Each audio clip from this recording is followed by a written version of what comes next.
Hello, আমি আরিয়ান।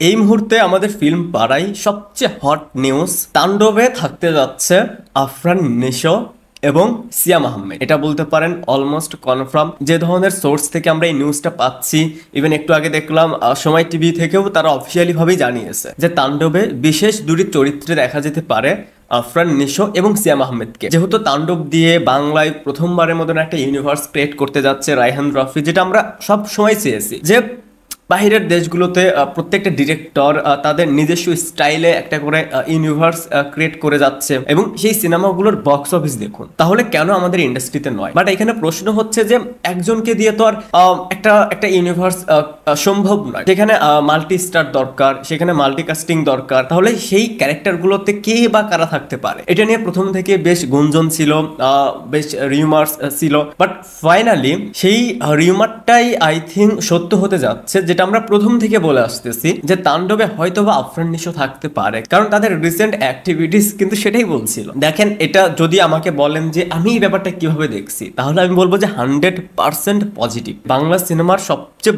বড় star Shakib Khan, কেউ যদি কোনো ইউনিভার্স ক্রিয়েট করতে চায়, সেখানে ফার্স্ট লিড হিসেবে শাকিব খানকে ভাবতে হবে যে ওনার যে ফ্যান ফলোয়িং, ওনার যে স্টারডম, ইভেন এখন তো শাকিব খানের অডিয়েন্স আর একটা জায়গায় নেই, একটা শ্রেণীতে নেই। সো সেইটাকে মাথায় রেখে যদি কেউ ইউনিভার্স ক্রিয়েট করতে চায়, সেখানে ফার্স্ট চয়েস শাকিব খান এবং তার সিনেমার মধ্য দিয়েই বাকিদেরকে প্রমোট করা। এবং এই যে চয়েসটা আফরান নিশো এবং সিয়াম আহমেদ, এটা সিয়াম আহমেদ থাকবে এটা আগে থেকেই কনফার্ম ছিলাম। বাট আফরান নিশো থাকবে কি থাকবে না, কারণ এটা নিয়ে চারিদিকে এই দুই ফ্যান বেস তো একে অপরের শত্রু, যার কারণে ভেবেছিলাম যে হয়তো এটা পসিবল নয়। বাট সেটাই পসিবল করতে যাচ্ছে রায়হান রফি। তো দেখেন, প্রথমত এটা ইন্ডাস্ট্রির স্বার্থে। শাকিব খানের সিনেমায় এখন যাকেই দেখা যাবে, যেই থাকবে সেই চরিত্রটা যদি একটু গুরুত্বপূর্ণ হয়, সেটা নিয়ে কি পরিমাণ আলোচনা হয় সেটা আমরা রিসেন্ট টাইমে তার সিনেমাগুলো থেকে দেখেছি। তো দেখেন, এই বিষয়টা অনেকেই ভালোভাবে নিতে পারবে না, এটা খুবই স্বাভাবিক। ঠিক আছে, আপনি নিতে পারবেন না,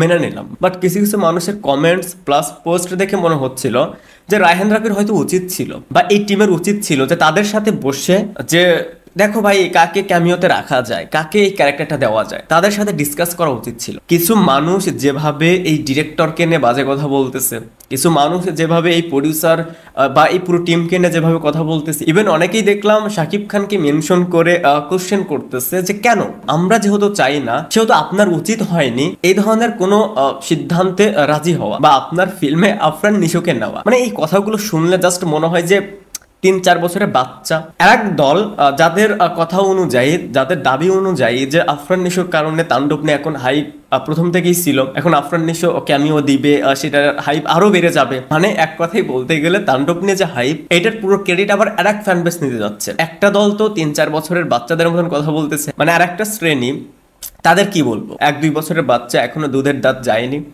সেখান থেকে হয়তো তারা এই কথাগুলো বলতেছে যে আফরান নিশো থাকার কারণে তাণ্ডবের আজ এত হাইপ বা এত এত আলোচনা হচ্ছে। দেখেন, আমি যেটা বলবো সেটা ডিরেক্টলি এই সময়ে এসে 2025-এ এসেও দুই ফ্যান বেসকেই বলছি, যারা এই বিষয়গুলোকে পজিটিভ ভাবে নিতে পারবে না, আপনি আলোচনা করুন, আপনি সমালোচনা করতেই পারেন। বাট যখন আপনি ডিরেক্টরের চয়েস নিয়ে, ডিরেক্টরের কাস্টিং নিয়ে কথা বলেন, আপনি যখন সেই প্রোডাকশন হাউসকে গালিগালাজ করেন, দেশের সবচেয়ে বড় স্টার যে ফিল্মে রয়েছে সেই ফিল্মে কে থাকলো কে না থাকলো সেটা তো অবভিয়াসলি ম্যাটার করে না। বাট সেখানে যদি আফরান নিশো থাকে, সেখানে যদি সিয়াম আহমেদ থাকে, এক্সাইটমেন্টটা আরো বেড়ে যায়। একটা শ্রেণী আবার সেটার পুরো ক্রেডিট নিতে চাচ্ছে। আমি বলবো যে এদের ভিতর এরা না চাই আমাদের ইন্ডাস্ট্রি আরো এগিয়ে যাক, এরা না চাই ইন্ডাস্ট্রিতে আরো নতুন কেউ আসুক। আবার একটা ফ্যান বেস অতিরিক্ত সুশীল, যারা আরো একজন বড় স্টারের স্টারডম দেখে জ্বলে। আমি তো ফেসবুকেই ছিলাম, স্ক্রল করছিলাম কে কি বলছে বা কারা কারা অ্যাপ্রিসিয়েট করছে,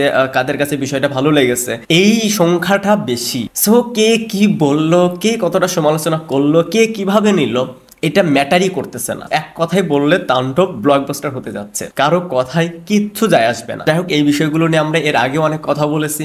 এদের আসলে বোঝানোর মতন ক্ষমতা আমার মনে হয় না যে কারোর রয়েছে। যেখানে যে ডিরেক্টরকে প্রশ্ন করে, যেখানে সেই প্রোডাকশন হাউসকে গালিগালাজ করে, সেখানে নো কমেন্টস। শেষ কথা এটাই, যেহেতু শোনা যাচ্ছে এটা অলমোস্ট কনফার্ম, যদি এরকমটা সত্যি আমরা সিনেমা হলে দেখতে পাই, তাহলে এটা আমাদের জন্য, আমাদের বাংলা ফিল্মের জন্য দারুণ কিছু হবে। সো এই বিষয়টা এই ওভারঅল বিষয়টা কে বা কারা সুস্থ জ্ঞানে সুস্থ মস্তিষ্কে দেখছেন সেটা অবশ্যই কমেন্টসে জানাবেন। অসুস্থরা কমেন্টস করবেন না। ভিডিওটা দেখার জন্য অসংখ্য ধন্যবাদ। এই চ্যানেলে যদি আপনি প্রথমবারের মতন হয়ে থাকেন তাহলে প্লিজ সাবস্ক্রাইব। বাই।